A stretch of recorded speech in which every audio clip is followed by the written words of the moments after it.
Joe Thomas, NFL Network analyst, he now gets to put on a suit and tie. Wisconsin grad. His Badgers go against Ohio State. That might not be pretty. Joe is NFL Network analyst, and you can see him tonight. It'll be at 6 Eastern, starting with the Bears and the Cowboys. Good morning, Joe. How are you? Good morning. I was doing better until you took that little dig at my Badgers. As if past performance has any indication on future results, I still think the Badgers have a great chance to win on Saturday. Well, what's that mean, a great chance? Like, are you willing to put something on the line? No, that just means I'm a Wisconsin alumni, and I'm going to cheer for my team no matter what the expected results are. Okay. All right. I mean, I was willing to put something. I have Carson Palmer's Heisman Trophy that he sent me. I will put that up against your my Heisman Trophy. How about your Hall of Fame jacket that you'll get one day? Ooh, that seems a little rich for my blood, but I'm not much of a better. All right. Do you want to talk about your Browns now or at the end of this conversation? Hey, it's your show, buddy. Okay. I'm here to Has Freddie Kitchens done enough to keep his job?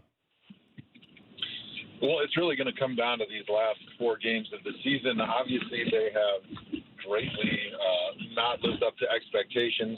And so right now it's not looking very good for Freddie. When you have the amount of talent that they have on offense, to have a quarterback like Baker Mayfield regress and not be able to score points the way they have struggled to score points this season, it's not a good look. And obviously I think they really have to finish this season strong and put together a case for Freddie Kitchens that says, you know what, I made a lot of mistakes in my first year as a head coach, but I was able to improve in the last quarter of the season, and they can see that he's headed in the right direction as a head coach. If he's not able to do that, it's going to be a tough sell for him to the Haslam's to bring it back. I look at a couple of situations here, Joe, like Dallas. Dallas is in that great position. You feel like a better coach, a different coach comes in. That's a Super Bowl. You have Super Bowl talent on that team.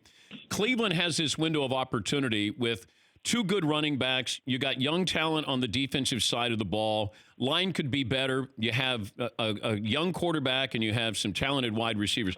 You don't want to miss this opportunity because you don't know when it'll happen again.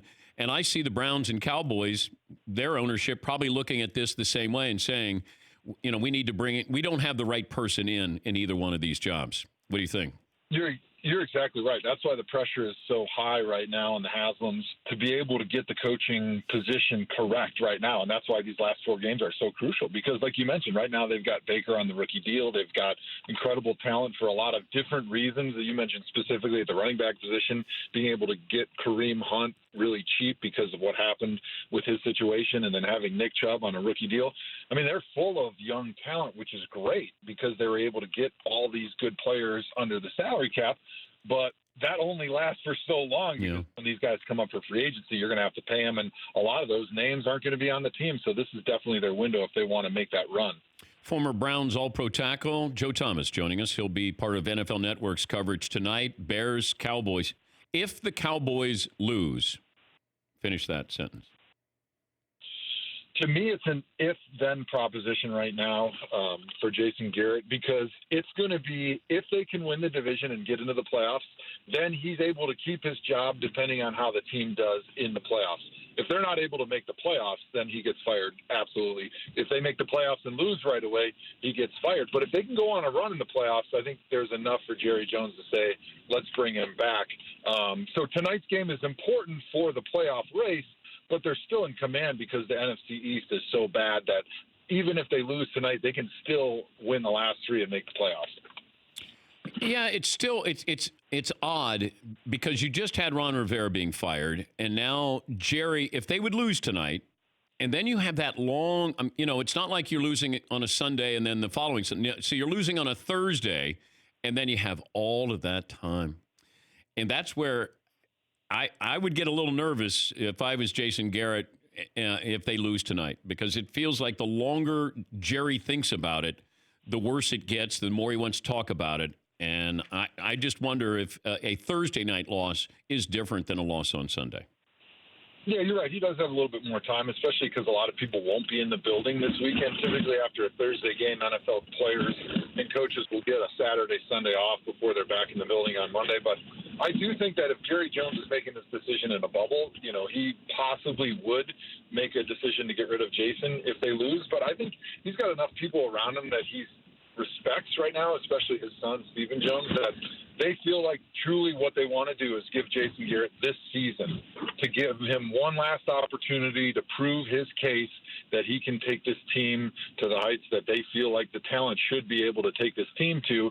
And by firing him right now, they always would have that little thing in the back of their mind going, well, maybe if we wouldn't have fired him, we could have won the division and we could have gone on a run of the playoffs, because we've heard it. I mean, there's a reason that Jerry Jones has kept Jason Garrett around for 10 years. He believes in this guy, even when a lot of the Cowboys fans don't. And so he wants to see what he can do finishing out the season almost no matter what. What was your reaction to Freddie Kitchens wearing the Pittsburgh Started It T-shirt? Well, I think just like most people that looked at that, it was a bad look. In 10 days removed almost from one of the ugliest on-field incidents that we've seen in recent memory in the NFL, to kind of make light of a situation like that and potentially throw some fuel on the fire for the Steelers game. I just think it was unnecessary. And as a head coach, I think it's important for you to understand the gravity of even the smallest details when you're in that position of responsibility. Freddie's a first-time head coach. His first time as an offensive coordinator was last season. And until that position, he was a tight ends and a running backs coach. And doing stuff like that doesn't really move the needle. But when you're in that head coaching position, I think just understanding the gravity of every little thing that you do and every move you make is important when you're a head coach. And it was just a bad look. Do you remember all the quarterbacks you blocked for? I remember their face. I don't know if I remember their name. How many quarterbacks do you think played while you were playing with the Cleveland Browns? I think the number was like 22 or 23, depending on if you consider starters or just guys that had to come in and fill in relief. Everybody. I think it was like 23. Oh, my God. Am I close? I don't know. I was just curious about that. We don't even know the answer. No, I can find that out. You remember all your head coaches, right? I do. I remember, I think I had 6 head coaches and 9 offensive coordinators. I think that was the magic 69 that I remember. That's why I remember. and they wonder why it didn't work in Cleveland. And then you look at the stability of some of these other, teams. You look at New England and you go, 20 years you've had a coach and a quarterback together. And here you are having a different coach, almost every other year. Yeah, I never had a coach for more than 2 seasons, but I think that's why you see these franchises that have stability are so good at replacing guys. Looking up in New England, obviously Brady is a big part of it, and Belichick, but when you're consistently teaching the same message, the same techniques, the same systems from year to year, the expectations are understood when you walk in that building, and they don't really care if you're a rookie or if you're a 6-year guy that they just signed up. Everybody that is surrounding you, from the players and the coaches that have been there, they know what the expectations are. And so it's easy to fall in line, and it's easy to fall into that winning culture where when you're constantly changing things, you're just trying to get people on the same page almost the first year as a head coach. And you're lucky to be able to teach 2nd and 3rd grade concepts by the end of the season. Whereas when you're in the Patriots, you're teaching graduate level stuff almost the entire year. Paulie, would you run down all of Joe Thomas's starting quarterback? I don't know if we have time. I got to throw out a few.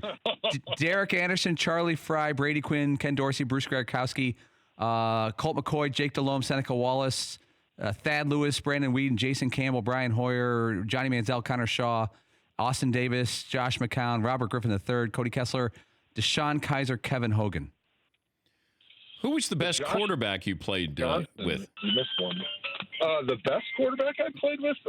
I think Derek Anderson had the best season. He was a Pro Bowler my rookie season, and I think he probably ended up having the best career, I would say, maybe, potentially, because, he had a few good years in relief in Carolina there.